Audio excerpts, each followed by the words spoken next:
you have the Native Americans. They drove buffalo over the cliff. This is likely what our ancient mastodon hunters did as well. They, maybe used fire or other sorts of techniques to spook these animals to run over a cliff and crash and die at the bottom. And they would use stone tools to cut them up and dry them and make pemmican, basically, in order to preserve that meat and fat and nutrition throughout the rest of the year. And they would do that. They would have one big buffalo drop a year sometimes, and they would feed their entire family and community for an entire year. They were also very, very strong, very, very powerful, very, very physically and mentally dominant people. Just because they didn't have technology, they didn't have the iPhone, does not mean that they weren't intelligent. It does not mean that they weren't more intelligent than we are now, and they likely were. When you have harder environments and situations to live in, it actually necessitates more intelligence and ingenuity. These paintings of these Native Americans were very tall and slender with large heads, and they said that these guys were actually, and this was from the 1800s, early 1800s, and they would say that these guys were actually like 6'7", 6'8", and they're like, that's not possible. Look how big their heads are. They would have been like a beach ball. And no, in fact, they were. And there's a lot of documentation to show that. They actually came and met the great white father, Thomas Jefferson, who was president at the time. And Thomas Jefferson, who was like 6'2", he even commented like these guys were giants. They were massive with big old heads. And, big old head means big old brain. They would just jump out into the ocean, swim out to the boat, climb up there and walk around, just look around expecting people butt naked. Didn't have anything with them. And the captain actually wrote in his journal or whatever that subsequently became published that these guys were just physical specimens, and they were more beautiful just in their nakedness than than any English gentleman in their finest regalia. They said these people were just beautiful and beautifully built and very tall and very strong and very muscular. And this is something that we see as a rule around the world in these carnivore populations of humans. Genghis Khan, this was an entire nation, a massive one, an entire empire that just ate carnivore. They ate horse meat, they drank horse blood, they would have some fermented milk products as well. And they dominated most of Asia and most of Europe. This is the largest contiguous empire that has ever existed. And they ran solely on a carnivorous diet, and that gave them extreme benefits and advantages to warfare and governing huge tracts of land. First and foremost, because they didn't need to eat 4 times a day. They didn't have to stop and cook and eat and have low energy all the time. They could go 5 days without eating. Then they would eat 10 pounds of horse meat in a go, and they'd be good for another 5 days. That actually routinely happened. Or they were on a ride and they're just going, and their horse would be bled. They would get some blood from the horse, and that would last them for the day or two, and their horse would make more blood, and they would just keep going. So this was a renewable resource as well, the blood of the horses, as well as the milk as well. Herodotus was the father of history. He was the first person that started chronicling things down and giving us a historical record. He went all over the world and chronicled very important things. One of them was between a diplomat from the Persian Empire who went down to Ethiopia after Persia had taken over Egypt, and they were talking, getting to know their new neighbors. And the king of Ethiopia asked the Persian emissary, what do your people eat, and how long do your people normally live? And so the Persian guy described growing crops and making bread out of wheat. And they said that our people would normally live around 70 years. And the king of Ethiopia sort of laughed at him and said, well, no wonder you live such short lives if all you eat is dirt. We exclusively eat boiled meat from our livestock, and we only drink the milk from our livestock. And our people would live 120 years and sometimes more. And that might sound a bit far-fetched. And in fact, in the Australian Aboriginals and the Inuits, And Maasai and Native Americans and other such cultures that just ate meat, they actually talk about this longevity. And Dr. Salisbury, chronicles that in his book in the 1800s. He lived with the Native Americans. They said these people were hale and hearty, running around with a pack on their back, following the buffalo herds day in and day out at 105, 110, 115 years old. They're not sitting in a nursing home turning to dust for 40 years. They're active adults in good health. We've actually known for about 20 years now as geneticists that chromosomally, humans are designed to live about 120 years. We get senior citizen discounts at 55 in some places. That's less than middle age. That should be in the prime of your adulthood. And yet it's not. And yet we're breaking down and getting more and more sick. Traditionally would mean if you eat, this is what your biochemistry looks like, and then you stop eating and your biochemistry switches into a different program in order to keep you alive and maintain things while you don't have any incoming food. I think that that's completely wrong. I think that our so-called fasting state is actually our primary metabolic state. This is the primary metabolic state of all animals in the wild, basically all animals in the wild. And we have studies on this going to 1980, 81 with wolves, and they said, well, you have to eat carbs, burn carbs was the thought. And so they said, okay, but wolves don't carbo load before they chase caribou for 10 hours. Do they have blood sugar? Do they have muscle and liver glycogen? They found out, yes, they actually do. And it's rock solid. It does not change. No matter what they're doing, it's basically the same. There's subtle variations, but they are in this so-called fasted state. And that allows their body to mobilize energy and nutrition from their fat stores.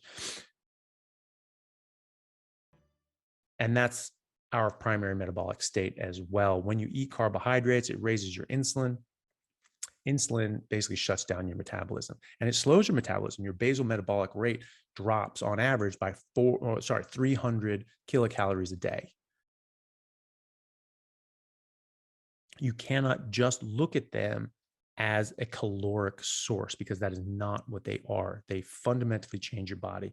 And insulin especially is problematic because it will forces energy into cells. It stops energy from coming out of cells. It blocks proteolysis. It blocks lipolysis.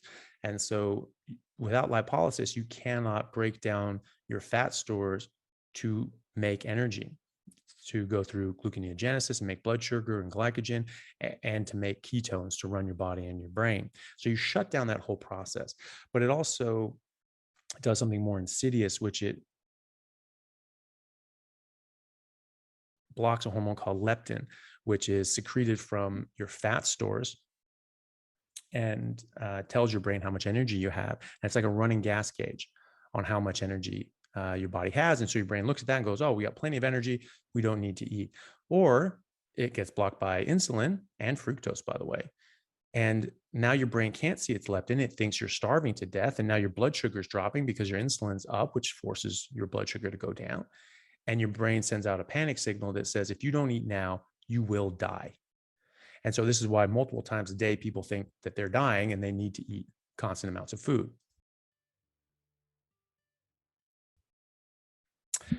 And so this is just a depiction of that leptin insulin cycle, and that gets disrupted by carbohydrates. So when you eat carbohydrates, your blood sugar necessarily goes up. Well, this is not a good thing. People think is, oh, I'm getting more energy. That helps me. No, it doesn't actually. High blood sugar is actually damaging to your body. This is because glucose molecules can physically fuse to other molecules and damage them and make them act abnormally, pathologically, or just not at all. It's called glycation. Fructose is actually worse than this. It does more of this in your body. So in a defensive mechanism, your insulin goes up, right? Because this high blood sugar, chronic high blood sugar, is actually what kills diabetics. This is what breaks them down. This is, again, that toxicity model in full view, where you're eating something and this is damaging your body. Okay. And we've had, I think, over 100 years of scientific literature showing that a ketogenic diet is very efficacious for treating diabetics. So Otto Warburg described in the 1930s and 40s, and he actually won the Nobel Prize in Medicine for his work in cancer biology, that cancer cells feed on glucose. In fact, they need about 400 times the amount of glucose that normal cells do. And this is because their mitochondria are damaged. Otto Warburg showed that if you have healthy mitochondria, you cannot get cancer. All right. And this is something that's been reiterated and actually proven true by the work of such people as Professor Thomas Seyfried of Boston College, who I've had on my podcast. This is hard biochemistry. If your mitochondria work properly, they stay in oxidative phosphorylation, okay? And that uses oxygen to make an abundant amount of ATP. When your mitochondria get damaged, they stop being able to do that and they go into a fermentative process. And so it actually takes a lot more glucose to make ATP, because you're getting 36 ATP from aerobic oxidative phosphorylation, but you're only getting 2 when you're doing anaerobically. This is something too that Professor Seyfried has shown, that if you go onto a ketogenic diet, this actually starves out your cancer cells. It limits the supply of glucose to those cancer cells, which again need 400 times the amount of glucose that other cells do, because they're much less efficient at making it, and they're trying to grow just out of control. And the reason they're trying to grow out of control, by the way, is because the mitochondria are actually what regulate cell growth. And so when the mitochondria get damaged and they can't do their job, they can't control growth. And so we get out of control growth, which is what cancer is. All right. So when you go on a ketogenic diet, you will limit the amount of energy that those cells have. You will also help the health of the mitochondria. Maybe it's too late for some of the mitochondria in your cancer cells. However, the rest of your mitochondria will be benefited by this.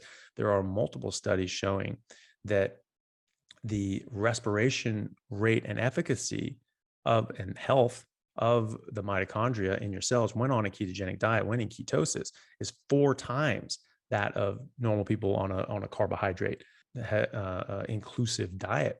You actually find that you get more mitochondria as well. So in people in ketosis, they'll actually have 4 times the amount of mitochondria. So they're 4 times as effective and they're 4 times as plentiful. Paleomedicina in Hungary, which have been using at least a ketogenic, if not a carnivore diet for people for like well over 10 years, with cancer, with Crohn's, with other metabolic diseases, and they're having fantastic results. Cedars-Sinai has started instituting metabolic treatments for cancer as well, which includes nutritional ketosis. Hormone disruptors. There are things like called phytoestrogens. These are very commonly produced throughout the plant kingdom, most notably in soy. About 3 ounces of soy have over 1 million nanograms of phytoestrogens in them. Put that in comparison to a fertile woman who makes about 180,000 nanograms a day, right? So it's 10 times what they would make in a day just in those 3 ounces. The birth control pill, depending on the birth control pill, would have about 35,000 nanograms of estrogen. Then you say like, oh, well, what about beef? Beef, you know, is hormone treated, have all these hormones in them, right? Three ounces of lean beef that is hormone treated, given growth hormone supplementation throughout their life, has about 4 nanograms of estrogen in it. So not the same thing, not on the same scale whatsoever. Even just carbohydrates will suppress the conversion of testosterone into estrogen in women. Women don't just make estrogen, they actually make testosterone first, and then that testosterone is converted into estrogen in the ovaries.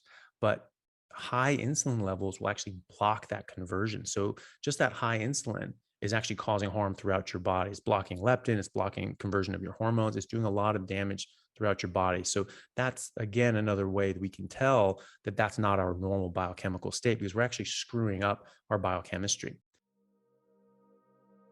Different substrates and substances that that block absorption or digestion. We already talked about fiber, how that makes a physical barrier between your enzymes and the food. So it can't break down the food into amino acids in the first place, or into short chain fat, or into shorter portioned out fatty acids. And then once those things are broken down, this is a physical barrier from those nutrients getting to the border of your intestine to be drawn into the cell in the first place. So those get blocked and taken out. But more specifically, just looking at soy and wheat, they make a protease inhibitor. Protease is released from your pancreas to break down protein, as it sounds. Something like ASE, that means it's breaking something down. So protein breaker or downer. And then protease inhibitor stops that. Okay. So soy and wheat have protease inhibitors that block protease from breaking down our protein. Protein that's available in, or that exists in plants, are not available necessarily. Gluten makes up 80% of the protein in wheat. Gluten cannot be used as protein. Your body cannot break it down. It cannot absorb it. It cannot use it as protein, period. It has protease inhibitors. So what little is left of the protein in wheat that your body can actually do anything with. But also, if you are eating meat with this very bioavailable proteins and fats, when you're eating it with wheat, like in a sandwich, or you put some croutons or something, or bread chicken, what you're doing there is you're going to block protease from breaking down the meat as well. And so you're actually going to, again, waste nutrients, waste nutrition, and that cannot be beneficial to our survival. So that cannot be what we're supposed to eat. Soy does the same thing. Soy has protease inhibitors as well. And there are many, many others, and many other examples of these nutrient blockers. There are many plants that actually cause us to be much more sensitive to sunlight, and others that just increase inflammation, increase damage. So we get some damage from sun, and that increases that inflammatory response and damage. So our sunburns are worse, they hurt worse, they damage our DNA worse. And so we get worse peeling and at higher risk for skin cancers and things like that. But specifically, the things that cause you to be much more sensitive to UV light are things like limes. Limes being an unripe fruit, its seed is not ready to be eaten. It has defenses. It has defense chemicals. This is where, like, green tomatoes come from. These are traditionally known to be toxic, and you don't eat them. You want them to be vine ripened. In a lime, it secretes oils on the outside that if you touch them, if you handle them, they will soak into your skin and it cause you to be very, very sensitive to sunlight. And there's actually documented cases of people getting second-degree burns. There are other things that will also do the same. There's a thing called celery dermatitis, where people who handle a lot of celery, pick celery, eat a lot of celery, will get very, very sensitive to light. They'll have to wear hats and long sleeve shirts and even gloves and put sun cream on everywhere, because they will just get absolutely scorched in the sun. You talk to any carnivore who's been doing this for a while, they're amazed. They don't get burns in the sun. You might get red. That's just blood going to the skin, but that just turns into a tan later. You're not really going to peel or damage your skin unless you really overdo it.